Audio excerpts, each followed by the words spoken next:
Well, hello there, Enchanted One, and welcome to Karma and Cocktails.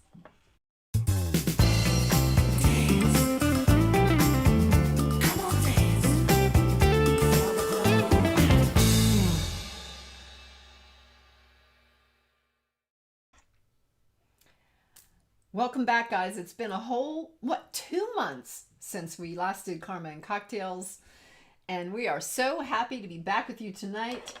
And Robbie is here with us. Hey there, Robbie. Hello, hello, hello. Yay! I feel like you're like my Yay. long lost muse. I know. It's good to be here. It's very good to be here.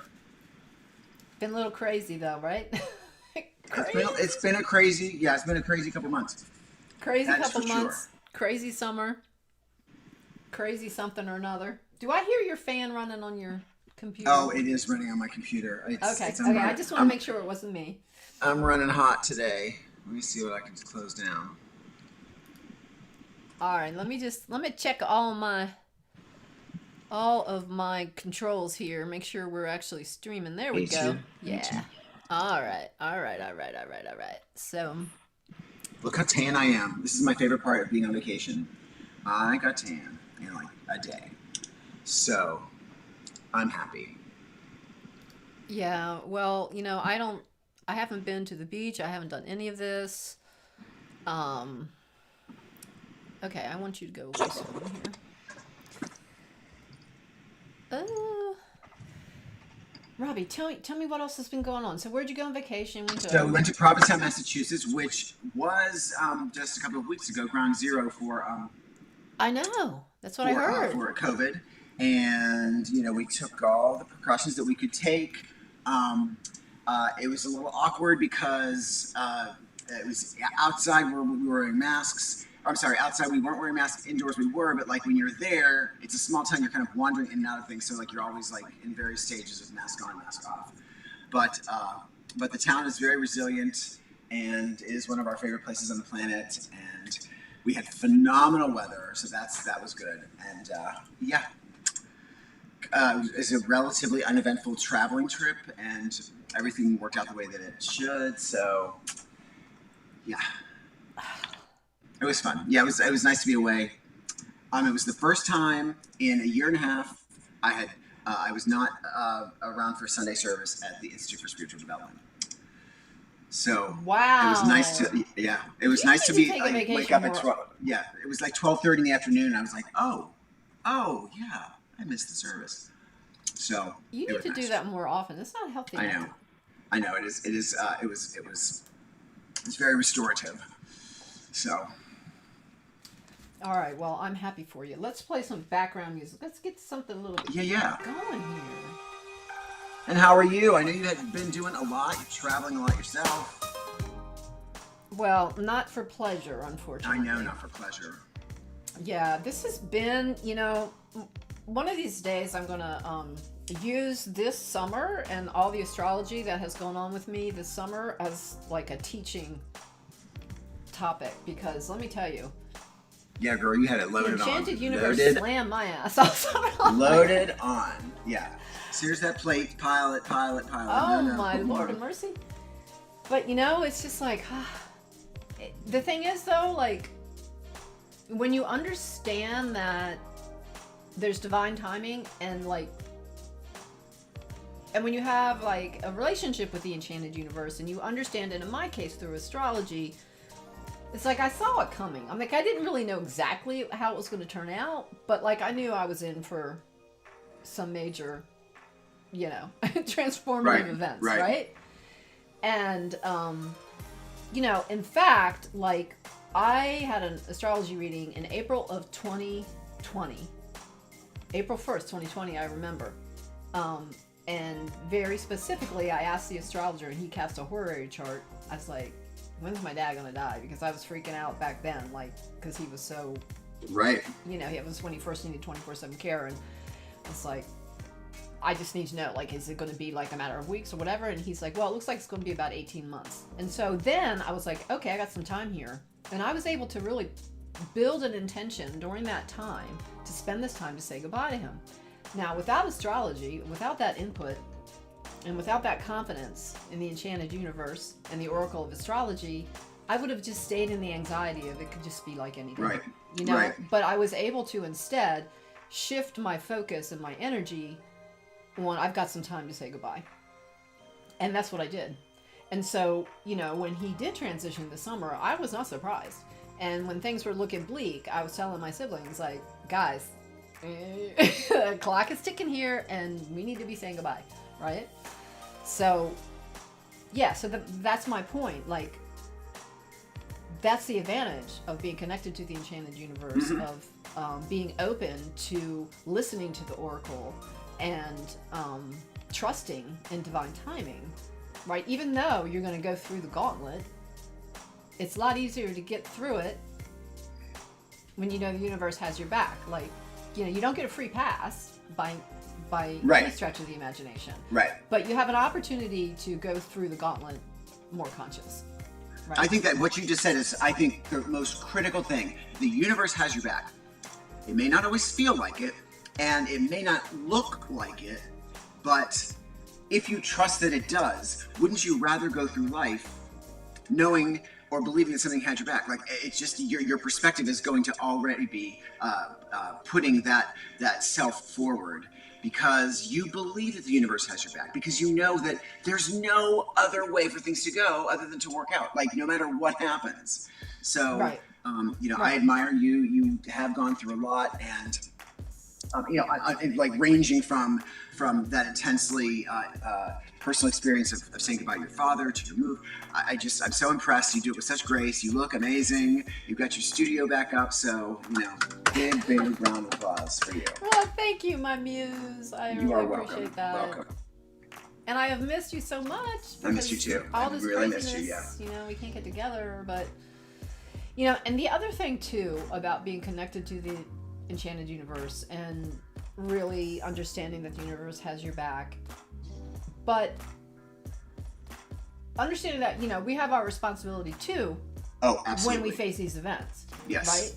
Right. So the way that I saw it and the way that I tried to move with what I knew was coming was, in particular with my father, was, you know, there's a choice right here. You know, he's going to be leaving this earth in a matter of months. And actually back then it was a matter of years. And there's some things that, you know, like some karma's gone down, right? And I could stay where I was at with that karma, right? Or I could bend that karma. And I could say, okay, you know, I really want to say goodbye to him. And okay, I really want to feel at peace and, you know, do whatever repair is necessary. Right. Or just, you know, for me, there wasn't a choice. There was a choice, and I took that choice, and I dove in. And as I told somebody yesterday who was, you know, saying things about my eulogy that I gave at the service that was here, I chose to lean in. I chose to lean in over the last couple of years and to, like, really go there emotionally with this whole thing of saying goodbye to my father, you know? And to lean in with the emotional experience of being his caretaker, and to lean in with, you know, listening to him and holding space for his expression of regret and all that, you know, like, which wasn't easy, right? I could have just been like, oh, you know, I'm just gonna, like, not have to deal with this emotional stuff, which I'd done for many years, you know, and he had too, but he was in a place, and that's another thing too, is that, and this is something like one of my family members said to me. She said, you know, it takes two. And I was very fortunate that he was ready to be on this journey with me. Right. Well, but, you know, it does take two, but you're opening the door by being open, whether he saw you make that choice or not. I'm sure it really helped. You know, in addition to that, you know, you represent, you know, with this channel and with your life, again, talking about the enchanted universe, in order for you to be able to speak authentically about what we are talking about, you put it on the line to ensure that you are the leader, or you are the spokesperson or the speaker that, we talk about in a lot of theory and in a lot of, kind of feel good moments. But, you really put it on the line. That takes grace and courage. And, you can speak with great authority about how it works when you do that and take those risks. So, yeah. Well, thank you. Those are all very nice things to say. And, this experience was really the very first one where I can honestly say, like, I took the ball and ran with it, right? Like, I was given an opportunity, and I knew it was an opportunity. I mean, I was fortunate enough to know that it was an opportunity. Right. Because I have this belief system that, like, karma is a real thing, but you can bend karma. Some of it you can't bend. Some of it is just karma, and it's fixed, and you can't bend it. But there are times when you can bend karma. And quite literally, the fact is, like, we have a choice how we're going to experience the end of life, whether it's our own or someone else's. We do. Right? So for me to have this end of life experience with my father, I believe, because I believe in reincarnation and sacred contracts and all that kind of stuff, that, a lot of things were set straight. Right? There's a lot of karma that I worked out and that I straightened out by doing what I did for the last 2 years. Right. And I had I not done that, then, well, there's always a chance to do that later. But it's still on you, and you still have that right. You still you would know that you hadn't done your best, which is what we're being asked of. Just know we did all that we could do. So that's great. I'm inspired. In the last couple of weeks, I've had a couple of like significantly horrific meltdowns, and I cannot say that I embraced these concepts so zestfully. And I am, to be in the middle of something and to like see right in front of me, oh my God, I'm choosing half empty. I'm choosing half empty. I'm choosing half empty. Like the situation doesn't change. All that's required is for me to just choose to see it another way, and I don't, and that's really frustrating. So, I think to have somebody that I'm close with make that active choice is very inspirational, because... Well, that doesn't mean I didn't bitch and moan throughout the whole... No, I mean, of course you did. But I mean, that's... But... Right. But I feel really good. I feel really good about how it all came down. And we can talk about that more, in other settings, or, with other topics that come up here on this channel. But I want to say hello right now to Miss Linda for joining us. Linda's here! Yay, Linda! Thank you. So, Linda, chime in if you've got any thoughts about all of what we're discussing here. We're talking about, what are we talking about? We're talking about, oh my God. We're talking about... I can tell you from experience, Linda is very big about reconciling things with her family, and to ensure she is the gatekeeper of the family experience. So it's very hard for her many times, but she also comes through with grace many times. I'm very inspired. So she's a can-do kind of woman, just like you are. Right. And so what we were talking about was how, like, the universe has your back, and when you work with the Enchanted Universe and you access the oracles and have respect for them, and quite frankly have the privilege of knowing that these tools are available, then it's up to you to consciously work with them and then to make decisions. But there are tools there, and the Enchanted Universe will give you signs and will share that information with you. But it's up to you. It's up to you to lean in, to take the ball and run with it. And, we all try our best. Sometimes we fumble that ball. It's a major turnover and we lose the game. But in the end, we never lose the game. We never lose the game. But we can run up that score if we choose. And I just feel, I'm grieving the loss of my father, but I feel really grateful about the whole experience. And, I'm still in the middle of what the universe is serving up with this, like, Pluto squaring my sun and my Saturn return and all that stuff is still going on, and I'm still reeling with it all. But, as I've said before, and as I experienced these transits before, years ago, that included, significant losses in my life. Like, man, you know, there were gifts associated with them that were Absolutely. life-changing and really Of course. formed me as an individual and who I am. And so, Robbie, I think you join me in the desire to be able to share that with other people and to, share this perspective. Yeah, You know, definitely. that, yeah, you know, like shit's gonna hit the fan from time to time, but you know, A lot, like especially at our age, like I mean, it's happening.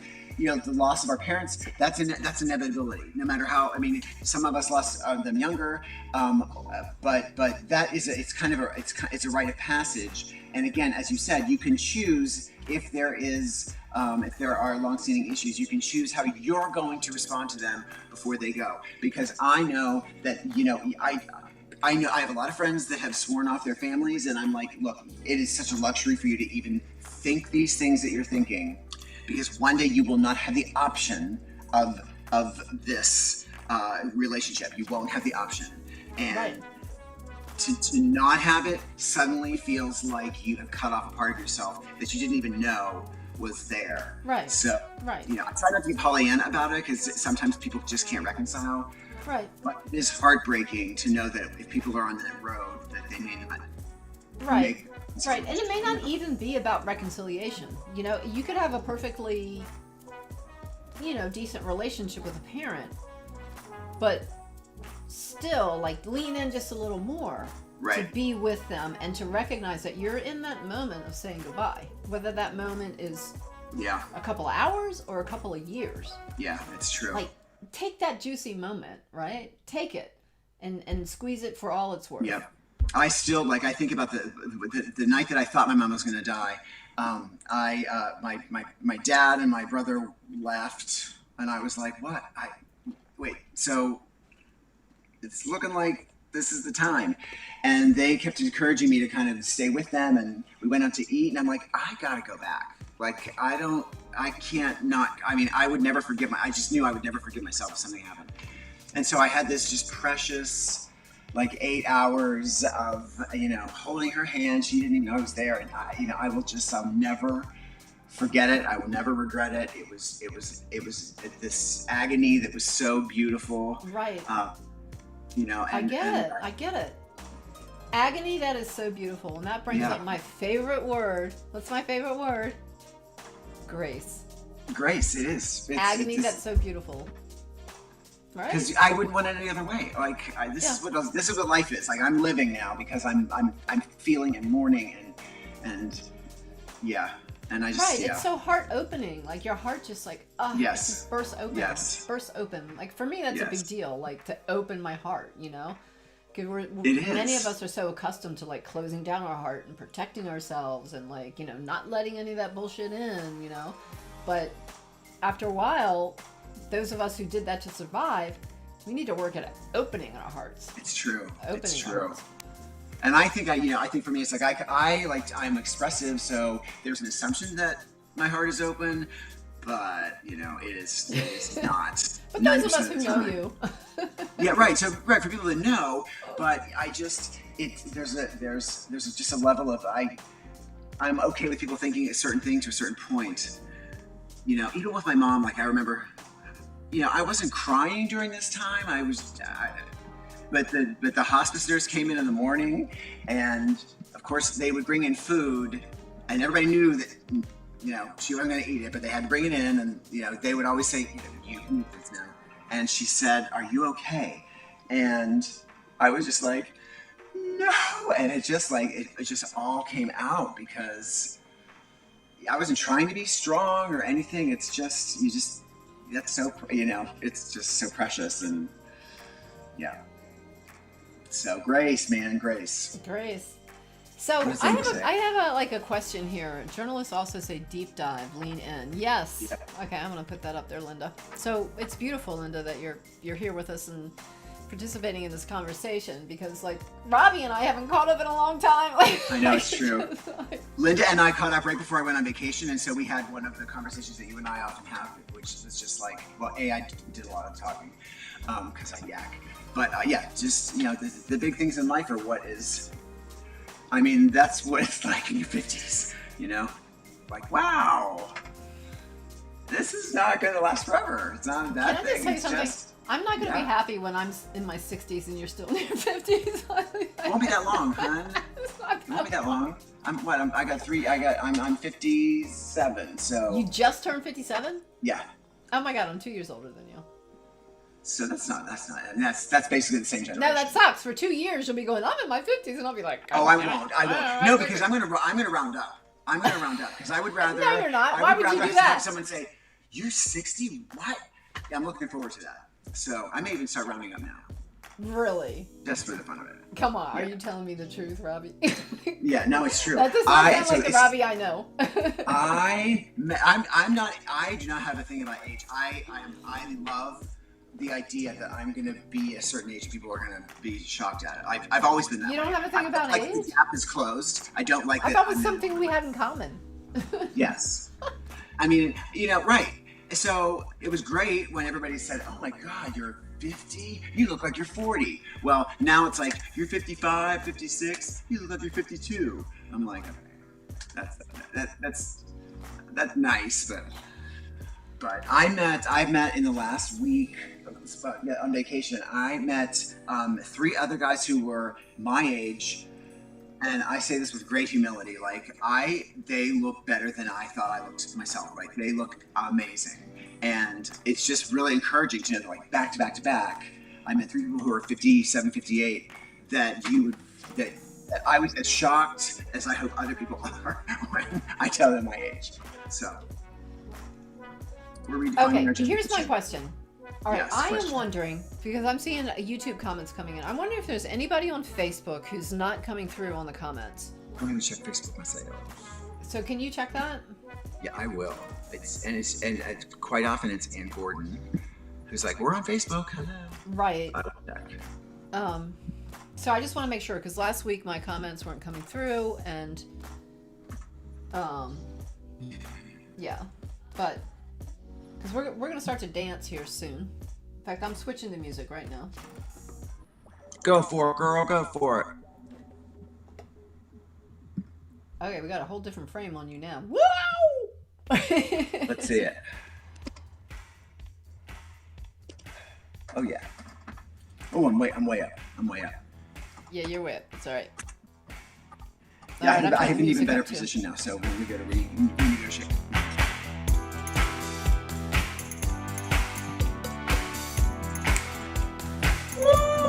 So did your husband bring you a drink yet? Because I'm starting. No, he's not here. He's Oh, not here, so darn. I am drinkless. I've got a Gatorade. That's it. Can you believe it? My husband was great. He brought me, like right before we went on air, he brought me a nice. drink, and then I look and there's the second one here, and he wrote this little note here. It says the second one has lemon in it. I forgot to put it in the first. I'm like all like stocked up here. You are great. I've You know, already I had finished my every first. intention of going out and getting something, but then of course we got sucked in to an ISC board meeting, and I did not make it. But So- Robbie, like we can wait for you to go get your cocktail if you need to. What? I have nothing in the house. You so- have nothing in the house. Nothing. Right. I know. Shocker. Nothing? Not like a tequila shot or anything? Nothing. No. Oh wait. You have a little bit of vodka. I'll check. I'll check during our costume break. I mean, I'll be drinking it like right out of the bottle because there's like a little bit left in the freezer. I think. So here's the thing, Robbie. Like to be all spiritual and stuff, I feel like I shouldn't drink. But I like to drink. I know. I like to drink too. What can I say? even if I only drink once a month on Carmen Cocktails, I feel like. Maybe Look, one day Jesus I'll changed the water into wine. Not Okay. not kombucha or soy milk. Come on. There's always a way to justify it, right? Yes, of course. Oh my gosh. Oh my gosh. Oh my gosh. Oh my gosh. I love you, Robbie. I'm so happy. I love you too. This is so fun. And Linda's here. I am so jealous of that cocktail though. I know. I feel bad. Oh my. No, it's good. It's good. It's good. It's good. I needed a little break. Oh yeah. After you're like Provincetown debauchery. Yeah, and not having the house is nice because there was literally nothing I could do. So I can't even Jones for it because there's nothing I can do.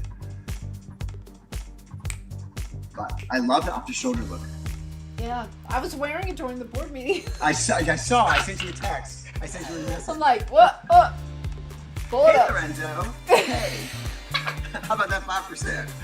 Hey, Lorenzo. How about that 5%?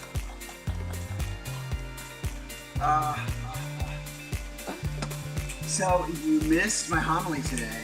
I know. Well, we're gonna talk Yeah. about it during mystical It was fun. Sunday school. Yes. It was fun. It was very. Yeah.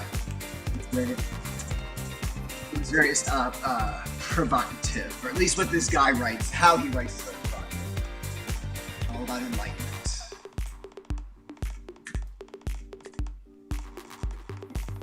I think that your talents need to be unleashed. I'm ready for an unleashing. I did. That's where I came back from vacation. I'm ready to be not Rob 2.0, but Rob 4.0. Unhinged. Rob Unleashed. I was unhinged on vacation. I did have a couple of very unhinged moments. So, But that's different. No, you need to Yeah, be. it is very you need to be different. No, unleashed it in your was- daily life. yeah, that was like yeah. I was really kind of incoherent, but. And I'm like, my issues are not just like my husband, God bless him, is like whatever I'm saying is the issue, but it's like no. That's just something else that represents something else that represents something else, and it's just ridiculously complex. So you can't ever be used to, oh, I'm just upset about this, but I gotta get it.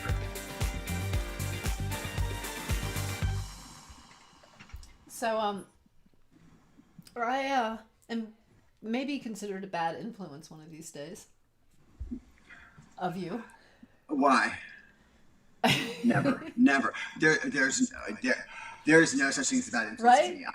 I'm like when I was 14, I was the one like, let's go smoke some. Yeah, no. I am Wait, so Robbie, come on, easily come on. influenced. I'm so easily influenced, and I do it with joy because I have never been convinced to do something I didn't want to do.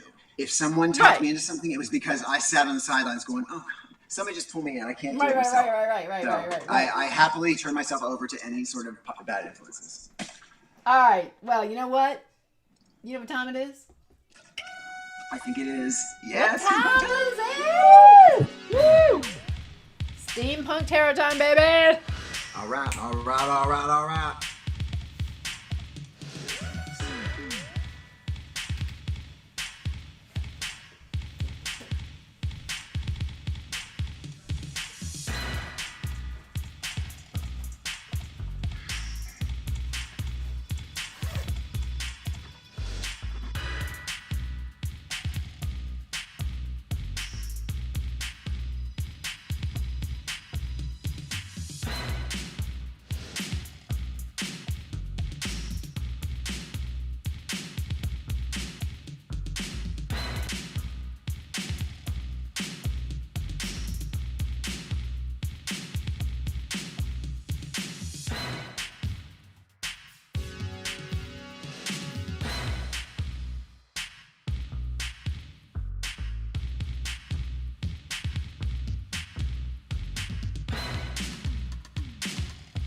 There he is. Stanley. Hello, Brenda. Okay, the zipper's not working. Like, and Uh-oh. my glasses. Well, Gee. Let's go back to you. Stanley. Back on you. I have a mirror like right here. I just gotta like. I haven't completed my wardrobe change. Like, what's the producer doing here? She's getting dressed. So Linda gets the awesome Steampunk Tarot reading tonight. Yes, she does. She does. She does. All right, all right. And Stanley wearing his awesome red leather awesomeness. Okay, you don't want me to put my funky glasses on, my aviator glasses, because they're like huge, but yours are perfect, and you're wearing my favorite wig! I love this wig. And there I am. Hello. Hello. And here we both are. Hello. Hello. Stanley. One of these days I'm going to get my Cockney accent going on. You've got to get a Cockney accent. Robbie's got it. Like, you're a natural at it. Like, how did you do that? Lots of practice. Ask Linda, because this is what we would do. We would go out on Friday nights when everybody else is going to football games. We would go to Denny's and talk Cockney. You go to Denny's and talk in a Cockney accent? Yes. We were in theater company together, so we enjoyed. Aww. We enjoyed. I should have been in theater, but performing. When I was in high school, theater was for like the geeks, and I was too busy getting high to like. Yes, no. So I was all excited because I finally thought I found my tribe, and then that was all like cliquish too, and that's a whole nother story one day. Okay, all right. So, Miss Linda. This is what we're going to do for you, Miss Linda. Just for you. Just Miss for you. Linda Ryan. First of all, pop a comment in there for us and let us know you're still with us and you're still like awake and whatever. But more importantly, let us know. Okay, we're going to do a 3-card reading, past, present, future. Okay, so give us a topic. And you can be pretty specific with this topic. Like, a question like, what should I do with my life? Not so much. We can't help you out there. But, like, if you have a specific concern, what do I need to know about X? Or what do I need to know about Y? Or good framing. That kind of thing. Like, what do I need to know about? And then give us a specific topic. And then we will consult the Oracle of the Tarot.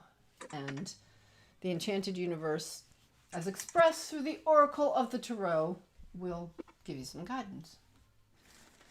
And Robbie and I, the good Reverend and I, will do a joint reading for you. Tag team reading. Okay, so let's see it in the comments, babe. And yeah.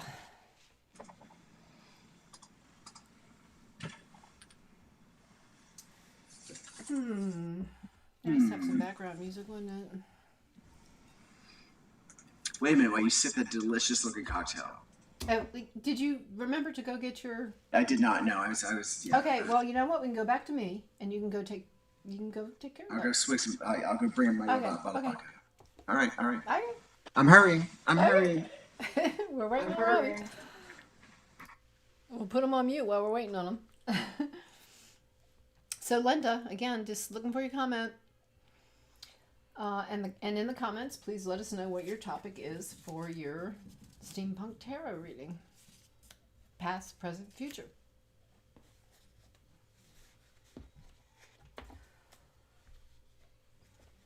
Let me find some music for the occasion.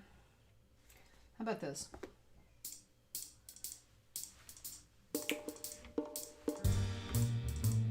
We're waiting.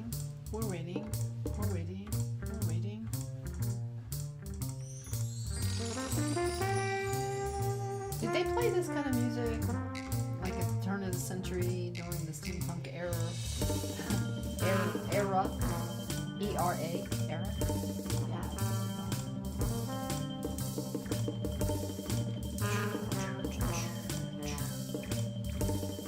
I think that like my comments aren't working. So, Linda, or anybody else who has made a comment that we're not picking up, you can always text me. Those of you who know me, I know my or Robbie's number, but Linda, certainly you know Robbie's. Pop a text in there because I'm concerned that these comments aren't coming through on my interface here.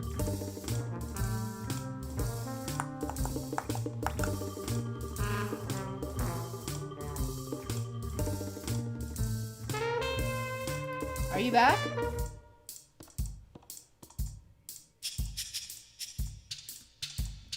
Are you back, Robbie? I'm back. Okay. So my thing is like, I'm not seeing any comments from Linda. So can you text her and see if she's Yes, I will. with us? Or Oh, what's going on here? okay. Her topic is growing social circle. It's what? Growing my social circle. Okay. That's a good topic. Linda is a friend maker. She loves making friends, and yes. But here's what I'm wondering, Linda. She's an Have extrovert. you posted a comment recently? I just need to know. Like, are they just not coming through or what? She just sent me a text, so I Right. I asked her to text you. All right, so let's see. I just need to know, like, got all systems working or what? What's going on?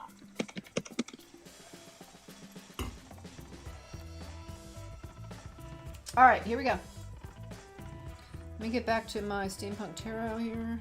She said she had about 10 comments there, but so we had like about Well, five, the last right? comment I have is journalists are also say deep dive, lean in. Yeah. That's the last comment. This one. So if you commented after that, we're not getting them, which is annoying. I can totally hear you typing on the keyboard. Oh, sorry. That's okay. All right, here we go. All right, here we go. So, we're going to get back here.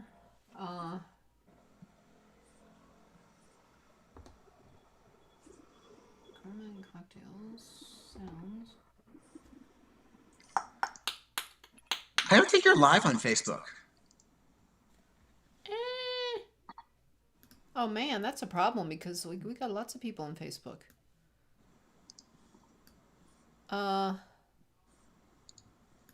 I ain't seeing it. Linda's watching on YouTube. Well, then that would explain why. Yeah, I'm offline on Facebook. What the heck? Yep. What's that about? I simply do not know. Daggone.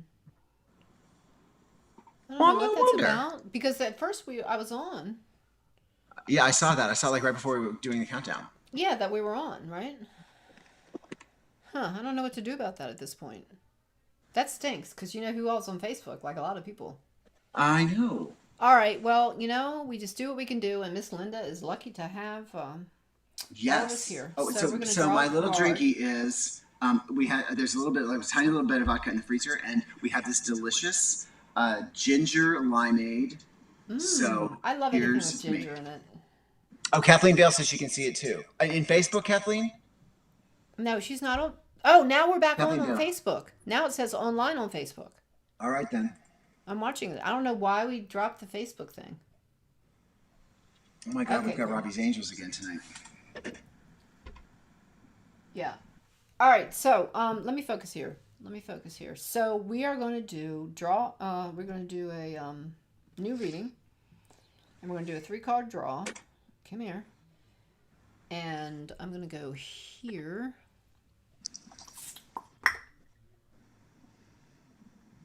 My shuffle thingy.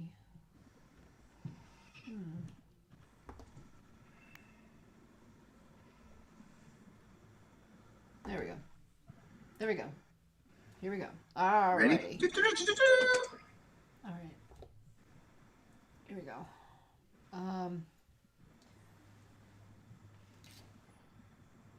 That don't work. That don't work. Okay, we're gonna try shuffling here. No, return to reading. And guys, it's been a while. It's been a while, so Stick with me this is a here. little past. You're okay. Stick with me. We here. love you, Brenda. Stick with me. Return to reading. I want to get back to what I was doing here. I want to go back. Return to reading. Hold on. Let me at least get back here. All right. I'm just trying to. I'll leave it for now. Okay, so new reading. And you said you still have my cards, right? Okay, here we go. Shuffle. How about this one? Oh, Ann Gordon did make a Anne's always with us. Like. Oh, okay. She says she's having a deep conversation with her son, and that's why she's missing. But she Okay. was here. She registered and signed on. Okay. Okay. Wait, get this, Brenda. We've been on for 51 minutes. I know. What? We got nowhere. What? I know, but look at the way it's such a lively conversation.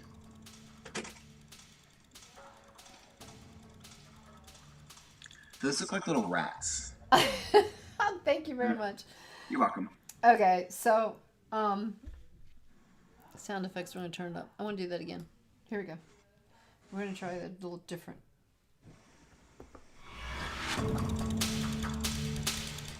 Yeah, it sounds like a game show with Regis Philbin. All right. Okay, so we're going to cut it. Okay, I got to figure this out here. So we need a number 1 through 3. No, give us 2 numbers. First, give us one number 1 through 3, and then give us a second number 1 through 3, please, Miss Linda. Appreciate it. That's what we need, babe. Text me if it's faster. I've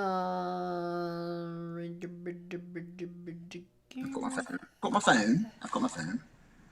iPhone. I love going on Meta. I love going into Karma and Kocktails on my phone, and then showing it on camera. On Meta. Oh, there we go. Test. Okay. Oh, I can see them on YouTube. I just couldn't see them in the interface. Okay. Here we go. Number 3 is wait.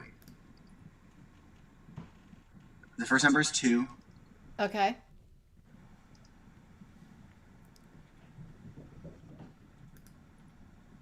Wait, so she has 3, period, 2. Okay, so 3 and then 2. Okay, so here we go. Whoops. Hold on. No, I didn't mean to do that. Or did you?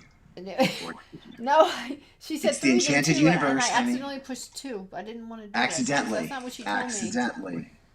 Oh, darn. There's no way out of it. We're in the Enchanted Universe. Your readers are not doing such a good. Okay, so now we're just gonna draw. Okay, Linda. Sorry.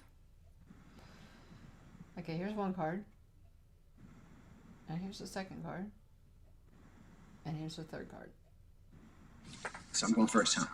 Okay, so past, present, future.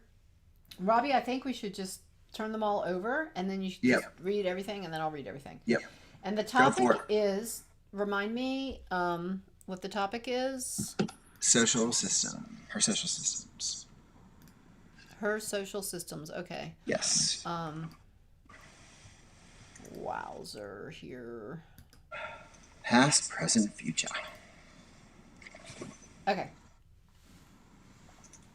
Past. So she's asking the Oracle what she needs to know about her social systems. In the past is the Page of Cups. Oh, look at that. Wow. Look how cute she is. And she's got a glass of red wine in her hand. Oh my God, I love it. I love it. She's standing by the ocean. Standing in front of the ocean. The beach. Don't I wish I was there?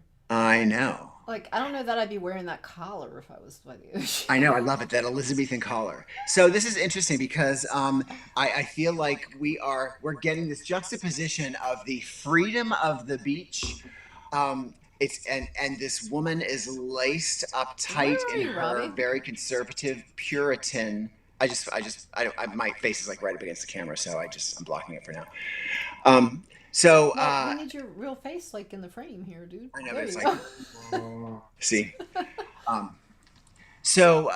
We've got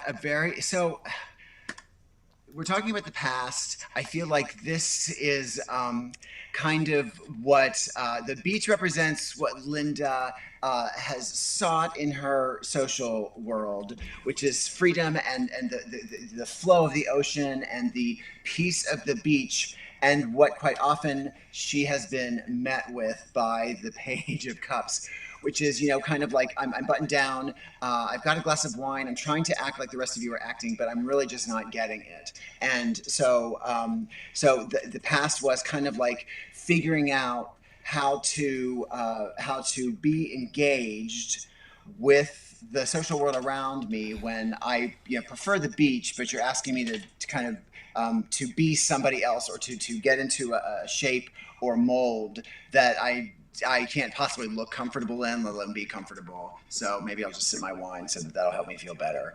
But yeah, I love this card because it's so crazy. And then there's that airplane. It's just like there's like a beat bomber behind there. So the cups is all about is all about receiving and emotions and being open. So I feel like for me, it's always been the cups always mean there's a sense of deservingness, and so I'm open to receiving these things. And yeah, Linda's very open to friendships, and so there she is standing on the beach waiting for them to appear in her while she's trying to be some, but Okay, they weren't. so that's the past. I told you I could talk. Oh my, I You don't love need to these tell anybody that you cards. can talk. So this one is Justice. This is one of the Justice. Major Arcanas. I love this. So, falling from her hands are cards of representing, I think, friendships that we may have that we are now thinking might have been something that they are not. And I think the justice represents for you, Linda, an understanding now of where you are in life and what if the first card was about you kind of having to fit into this outfit or into this mold that made you feel very uncomfortable the best as you can, but here you are kind of like figuring out what's going on in your life with your social world. She's just also shared that what she shares her office with the police department. Wow. Okay. Whoa! Yeah. That's some weird energy to be sharing That office is space some with, interesting man. energy Holy there. moly. So yeah, and it's a relatively new office. So there you are trying to figure out, how to kind of get. How to function in space with like. Yeah, totally. Yeah, that's great. Yeah, Well, maybe it's but an I think that awesome there's a police reckoning now department. happening with justice and friendships and figuring out who's really there for you and who, yeah, who you may have to balance some things out. Okay, so now, um, okay, so that was present, and here's the future. Here we go. These are all cards we've never Oh, had this is before the in the Ace of draws. Wands. Is that So yeah, exciting. dude? Like I love that. I I do love too. the Ace of Wands. I do too. I love Look I've at never seen an that. Ace of Wands Look card. how pretty that is. So I feel like this is a triumph, Linda, for you. I feel like for me, the wands always are kind of our esoteric magic. The wands represent our movement and our claiming of those things that are our mojo, those magical parts of us, those mystical parts of ourselves, and so I feel like that this card is so gorgeous because it really does. It Look is how pretty. claiming something that you really want with zest. The growth on the wand means that it's fruitful and fertile, and so you're in a good space to really cultivate and grow, and do it with what makes you you. As someone who is in the enchanted universe and who partakes of it. So there you have Okay, it. so you're gonna wrap up the whole thing? Like, what do you Yeah, I see? think I feel like I've seen an evolution. If I would say that there's, I always try to ask people to remind them what is the message of these three cards. I think that it is. I think when I look at the Justice card, especially because I can definitely see the history in the past card. That ultimately it is to hold the faith in who you are, because that is what is going to bring you success. The opposite of stuffing yourself into the Puritan outfit versus the freedom of embracing your own magic to create and grow things is what this draw is about. Okay. Thank you for playing. Alrighty. So thank you, Reverend.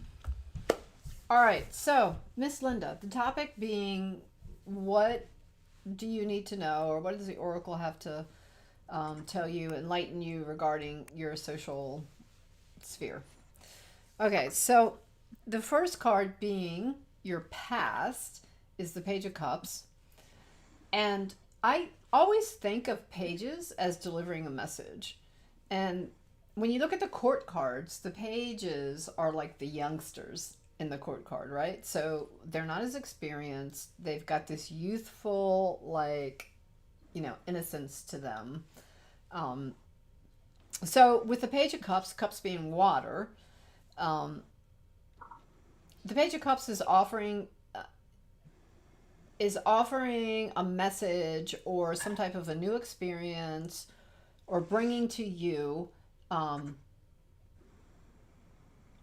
some experience or dynamic that's of an emotional nature, where you're asked to kind of like check in with yourself, your gut feelings, and where you're at from a feeling perspective. So if that's the past, the Page of Cups might have been, it might have been maybe even like a little bit of a challenge to be like, okay, like, how am I going to deal with like how I feel about all this kind of stuff, and like, like, I'm getting all this input intuitively, and I want to go with my feelings, I want to go with my gut, but I don't really know like how that's going to serve me, in this material world. And so Page of Cups in the past. So, but in the present, we're dealing with judgment. So like here, it's like the rubber hits the road, sort of. It's like, okay, like I was coming from that space where I was like trying to like move from my heart, and be in touch with my intuition and yada yada. But now like I gotta like negotiate some things here, and I gotta find some kind of a balance. And judgment is not it's not really necessarily about asking you to make a decision, but it's like before you is the results of all the options that you've been presented with. Okay? That's the present.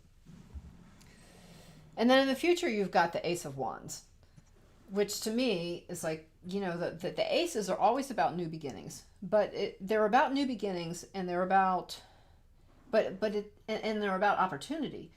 But you need to grab that wand and run with it. It's like, the relay race, where like, okay, you're the anchor in the relay, and you're like reaching back to grab that baton. You got to grab it, you got to connect with it, and then run with it, right? Because opportunities, it's like, the enchanted universe, there's all kind of opportunities out there floating around. Like, you got to grab one, right, to make it happen. So it's out there for you.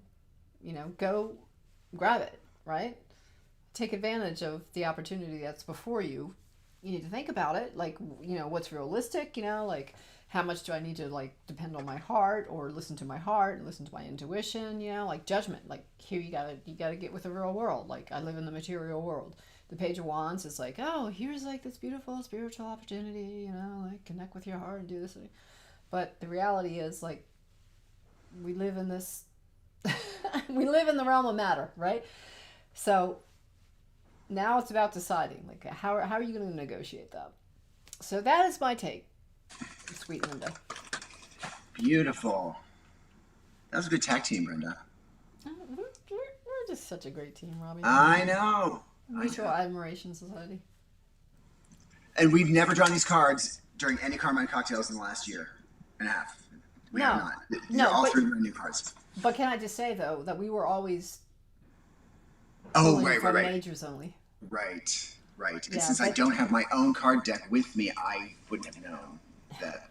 Your card deck is sitting. Uh-oh. I can't wait. Thursday. On my floor. Since April. I have to show you my new deck one of these days. My patch deck from spiritscience.org. So this is a cute little deck. He's reinterpreted a lot of them, but it's really cute. It's way smaller than I thought it was going to be. This little deck costs a lot of money. But nice job. Alrighty then. You know what time it is? I do. Oh my gosh, here it is. Here it is already. Oh my god, it's 8:57.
The good Reverend is here.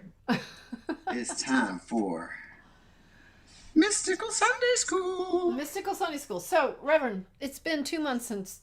I know. I know. I've been remiss. I haven't been. No, you have not. You have had a months. busy time. I haven't been to Mystical Sunday School in 2 months. So I need a little refresher. Like, where were we? Where did we leave off? What were we talking about? Help me out here. So, we have been talking about the Kabbalion, which is the laws, the 7 laws of the universe that supposedly were insights of the philosopher Hermes Trismegistus, who is a philosopher that lived in ancient times, and is associated with the god Thoth in Egyptian mythology, and really is considered the father of all things that are what they say the occult, but it's really all things spiritual. I mean, anything that is, including astrology. Right. I mean, yeah. I feel like no matter what, he's the man. father. He's the man. I mean, Hermes Tridge. These ideas transcended all other faiths Tridge. that came after him.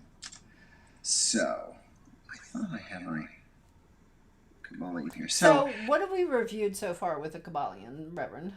So, I believe we were up to our second principle. Right. The laws of the universe and our second principle. The first principle being the all is mind or something like that? You know what? Since you have been a student of the Kabbalion in the past. I have my copy. It's down here somewhere. I know. See, this I'm looking. Okay, so there are 7 Hermetic principles. These are principles that are laws. So they're not debatable. They're not negotiable. They are literally statements of how the universe works. It's not up for discussion. It's just the way that Hermes sees the universe working. And there are 7 that principles. sounds pretty dogmatic to me. Like, how do you separate? It's not dogmatic. It's just when we're talking about laws, people think that when we're talking about laws, they are not. It's not about being dogmatic. It's about making statements of fact. There's no. They operate like this no matter what in all conditions. So because it's a law. And it's not a man-made law. It's a law that exists in the universe, and so it's just the way things work. I mean, you can believe it or not, but as a law, it just is the way that it is, according to the philosopher Hermes. Okay. So the first law is the principle of mentalism. Right. So. I oftentimes I forget the names of these laws or the names of these principles because I know the principles themselves. And so that says that the all is mind and the universe is mental. Right. And so we can talk for a whole hour about that concept itself. We really can. Reverend, I'm just asking us to review what we've learned so far. Yep. Right? Thank you. You're so good. So the all is the all encompasses everything, right? All is. And the universe is mental. And yes. Okay, so the second one is the principle of correspondence. This is the one that most people recite, in all metaphysics, which is, of course, as above, so below, as below, so above. And this is really, it's a law of correspondence, which means that it says that everything that is here is also here. There are 2 sides to everything. And you're going to see all these laws really represent kind of a dualism and a range between those dual points. So in this case, it's correspondence. What is corresponding in one spiritual plane, there are 7 of them, is also happening in the spiritual planes below it or above it. So. Okay. And when we talked about this, we already had a lesson. I can go back to my notes about the second law. Did we talk about the second law? We did. We didn't really talk a whole lot about the 7 planes. So it's that was I don't think we had enough time to get into them. No. I just wanted to as a to review. We've introduced the laws of the universe and we talked about the first 2 principles. We did, and that's where we got. Okay, so these are kind of heady subjects, right? And so it's easiest for me, Reverend, to be able to understand the principles themselves when they are applied to specific situations. Hmm. And so I understand that you had a beautiful homily this morning, which I could not attend service this morning. But what I would ask of you now, Reverend, is to share with our Karma and Cocktails audience the highlights from your homily this morning, and then weave in how they relate to the laws of the universe, whether it's even the first two principles. But here's the thing, guys, like the laws of the universe are very essential to the understanding, the metaphysical understanding, the fundamentals of religion, all religions, really, and religious thought in terms of a philosophy across all different spectrums of belief systems. And so here on Karma and Cocktails, we will refer often back to the Kabbalion and the laws of the universe. So, Reverend, take the floor. Please tell us, share with us a little bit about your message this morning, and we'll weave in how it relates to the laws of the universe and the Hermetica and all that good stuff. So, the book that I read from for my homily this morning is called Spiritual Enlightenment, the Damnedest Thing. It is written by a man named Jed McKenna, and if I can lead you to my homily, we can put the link in the comments. But this man has basically drilled down an essential aspect of spirituality, which is enlightenment, and has basically has made a statement that is quite provocative, and it is then carried on throughout the book in many, many different ways. And the title of the book again, please, Reverend? Is Spiritual Enlightenment, the Damnedest Thing.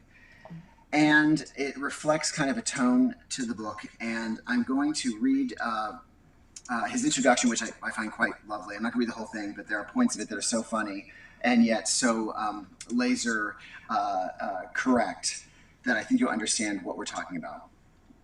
And again, this is a book about enlightenment.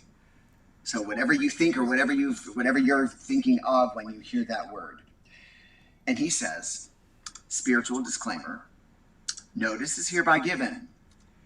By continuing beyond this point, the reader acknowledges and agrees that the state of spiritual enlightenment discussed herein conveys upon the seeker, aspirant, victim no benefits, boons, blessings, or special powers, and bears little or no resemblance to assorted New Age or Eastern varieties widely dispensed under the same name. Orgiastic euphoria, orgiastic bliss, obscene wealth, perfect health, eternal peace, angelic ascension, cosmic consciousness, purified aura, astral projection, pan-dimensional travel, extrasensory perception, access to Akashic records, profound wisdom, sagely demeanor, radiant continence, omniscience, omnipotence, omnipresence, and the opening of the third eye are not likely to result. Tuning, harmonizing, balancing, energizing, reversing, or opening of the chakras should not be expected. The Kundalini serpent, dwelling at the base of the spine, will not be awakened, poked, prodded, raised, or otherwise molested. Otherwise what? Molested? Otherwise molested. So this is the tone, and this is so again to kind of re-emphasize this point. I want to read more. It speaks for itself in so many ways. The spiritual enlightenment referred to herein is a process and product of will and self-determination. It requires no reliance on or cooperation with God, Goddess, Satan, discorporate entities, angelic or demonic, guru, swami, seers, sages, holy men, priests, teachers, philosophers, fairies, gnomes, pixies, sprites, wee folk of any sort, or any other agent or agency of non-self authority. So basically, this man skewers all of the... Wait, What? Something caught my attention there. Or any other agent of non-self authority. That is the most important statement that you read. Yes, it is. So basically, his thesis of this book is that, and it's really targeted to us, to the New Agers, to those of us who have embraced many of these practices in our lives, uh, uh, as uh, uh, tools to reach enlightenment. And we've heard this before, but he states it so beautifully and clearly and really snarkily in many ways. Um, Enlightenment is not a journey. Enlightenment is not a process. It is not something to be achieved or accomplished. It exists. All we have to do is realize it as its existence. It's inevitable. We can't not get there. There is no wrong or right way to be enlightened, because enlightenment is in of itself, has nothing to do with our material world. And his point is, and in my homily, I talked about how reading it, of course, I got defensive. There's stuff about astrology in here that he's snarky about. But the point really is, these things that we focus on, that we think are ways to achieve enlightenment, something that can't be achieved because it already exists, can be distractions to being, not becoming, being enlightened. Right. So for him, there's no becoming enlightened. There is only enlightenment. And it's such a simple concept. It's mind blown, because we have all been trained by all these other practices to pursue this as if it is an achievement, as if there's something wrong with the way that we've done things, and so we've got to do it this way. Okay. Here's the thing, and I haven't read the book or whatever, and you have. So if you can enlighten me on his response to this question, what his response to this question might be. We all are very angsty people. We live in the realm of matter. Shit happens. Yes. And so we're searching for something to make us feel better, to make us feel closer to God. So we have just labeled that thing enlightenment. Right. So that's a great question. And I will tell you that the book that follows is really a series of stories about him, who has just stated that gurus are not necessary. But in fact, it's a 300-page book of his insight that tells stories of him as a teacher. He actually has property that serves basically as a commune, where people come and find him. And his premise to them is that, like all of us who may start on this journey, it is angsty. And he almost has contempt for them in a way that makes me uncomfortable. But I understand it, because his ultimate idea is that, look, you could do all of this if you want, just don't confuse it with enlightenment, because that's not what enlightenment is. So, yes, he trashes these things, but only in as much as we have confused what makes us stave off angst as enlightenment. And the angst, he says, is that we have this primal fear, because we know that enlightenment by definition means that there is nothing in this material world that is going to get us to enlightenment. Because enlightenment by definition is about transcending anything material. And that includes our lives here. That includes our friends and our family, because this is all an illusion. And so he says that fear is that we have to completely give over ourselves to the loss of the human life. And so that's why we have all these other things. And so he's got story after story about these people who are coming to him saying, Jed, like, I've done all this and I've meditated, and he's like, of course, the whole book is like an eye roll, where he's going, well, this is another one that I gotta pull them out of their ass and show them that what they've done is not helping at all. And it's uncomfortable, because he seems to have contempt for those people that he's serving, which that's the part I don't like. I understand it because of a frustration that he has, but it's like, okay, so these are real stories of real people, and you're basically treating them as if they're idiots. And I think that was my offense. I felt like one of those idiots who does do all those things we talked about. Right. But I also, as a as a spiritual leader, have experienced that kind of frustration when you want to go, look, you don't need any of this. We don't. We enjoy ritual. We enjoy our trinkets and our crystals, but they aren't the spiritual growth. They are reminders. They are mindful, pieces that show us and that remind us that when we relinquish spirituality or when we relinquish materialism is when we begin to embrace our spiritual selves. So it's Wow. That's a lot to chew on. it is well, and it's so simple, but it is, but it isn't because the central point of is you don't need anything else to be enlightened. Period. So for me, it's like once I read What that do you snarky need to introduction, be enlightened? what's that? What do you need to be enlightened? To be enlightened.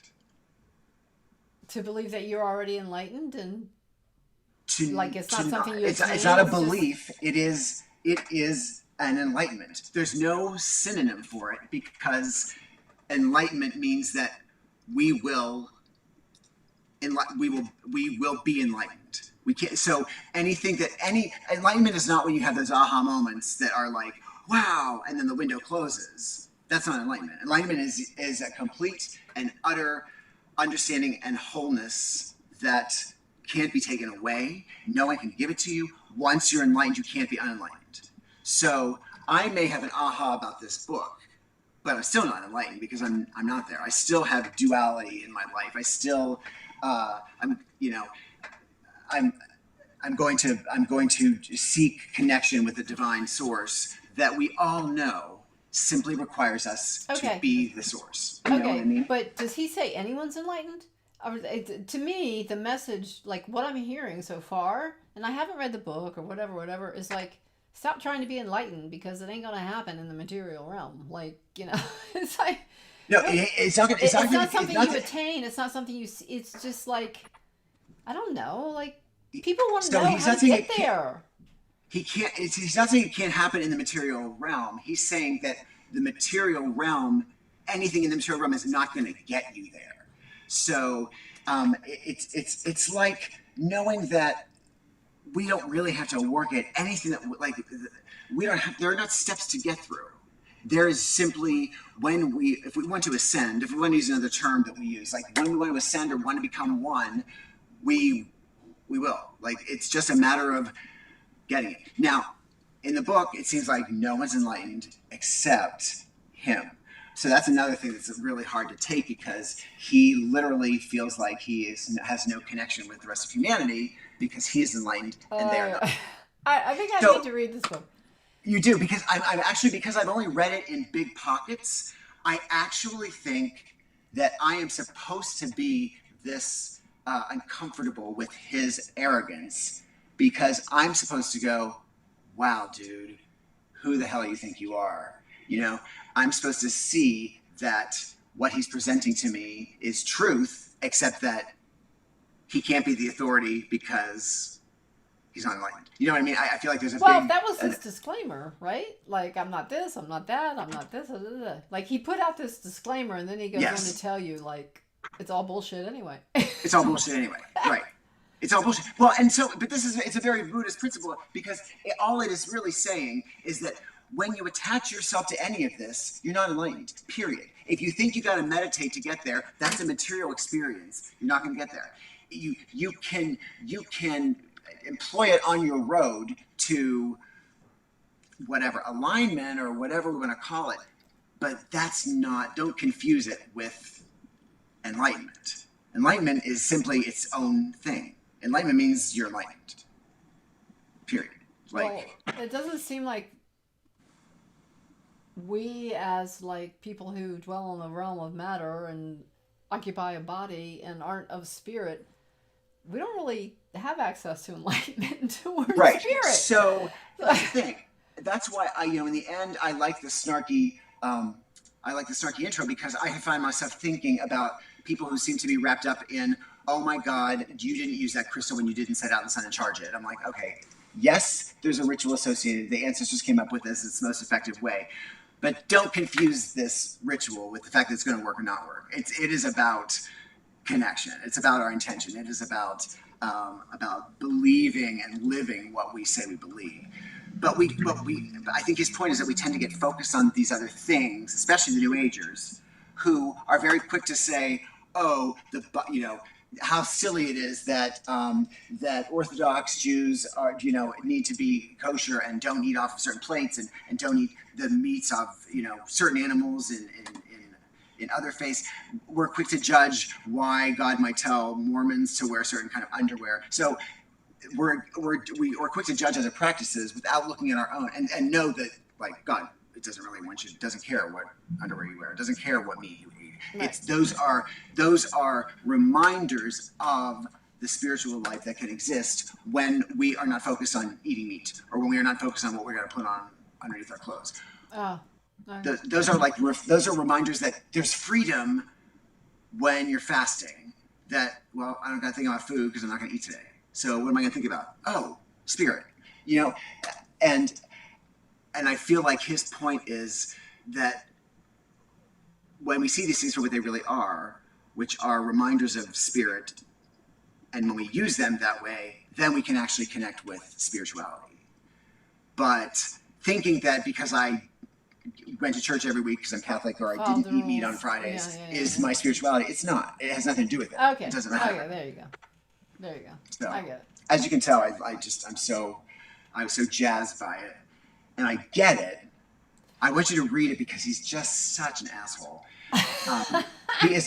So let me just read. You know what's interesting is his name is familiar, from like my recent acquaintance with the psychedelic community. Like, he's big in the psychedelic community. Right. So I think he's big because he's so cynical, and I subscribed to one of his blog notices, and so I've been getting them for years. And one just happened to cross my email thing that made me click on it, and it was a thing about, and I immediately bought this book when the essay was about the Matrix and how Neo, how the Keanu Reeves character, it wasn't in reality the choice was not between red pill and blue pill. One's going to keep you in your boring, meaningless Matrix life, and one's going to take you into this life where you're the hero and you are, saving the world. His point was, look, the real choice was, if you really know who you are, you can look at both of those pills and go, all right, I get that there's another way of being. I am completely content with who I am. I don't need either of them. I can go back and sit at my desk in the Matrix, and maybe it's not the hero world, but I know who I am. I don't need to be out there slaying dragons. I can be at my desk like Mr. Anderson and push my papers, and because I'm enlightened. And he also said that, like, because he chose the blue pill, everybody wants to be the hero. He just chose another Matrix. He just chose another Matrix where everybody's telling him what to do. He's waiting for the Oracle to tell him how to live. It's just like where he came from. So I was so fascinated by this concept that I bought the book immediately. And then read the introduction. I was like, wow, what do I got left after you trash everything that I do? And then knowing that, my God, ISD folks might be like really upset because don't make fun of my stuff here. Right. And there's something for everyone. So, right.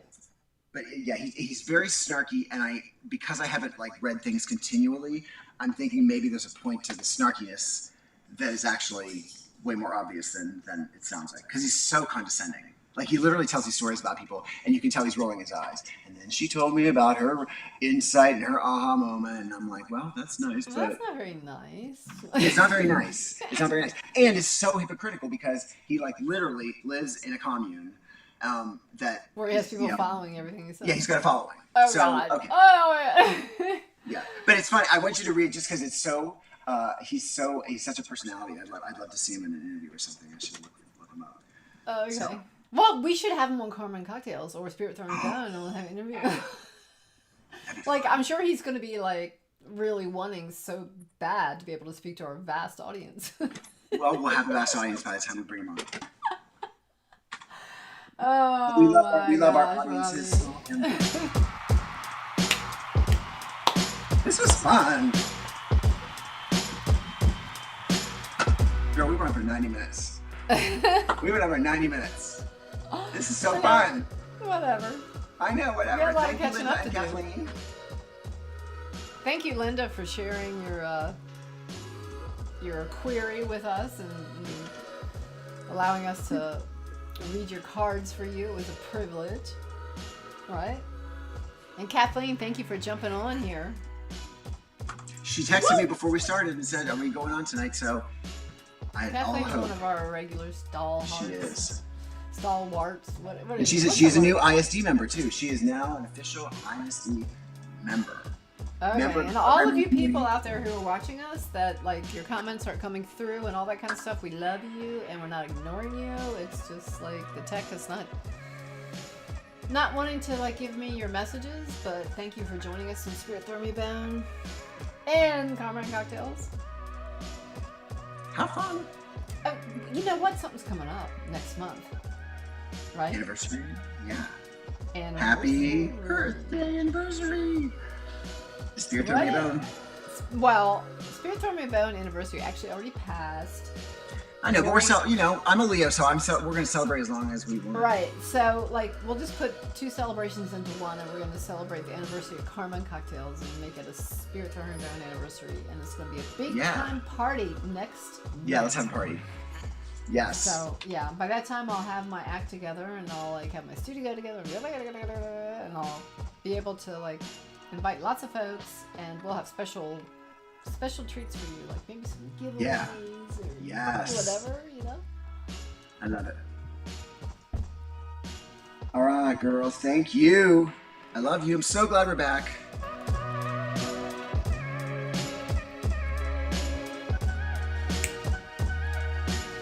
Don't forget to subscribe, guys. I know you're my regulars and whatnot, but if you're out there and you haven't subscribed yet, gotta make sure you do it, babe. All of y'all. Like, subscribe, hit that bell, get your notifications. Yeah, subscribe on YouTube. That's a big deal, guys. It helps us out a lot. Subscribe on YouTube. And of course, we're on Facebook, STMB. Hit that like button. Whether, if you're on YouTube with us, hit that like button. Okay, see you next week. Same time. See you next week. See you next month. Yay. Channel. Bye-bye, y'all. Bye.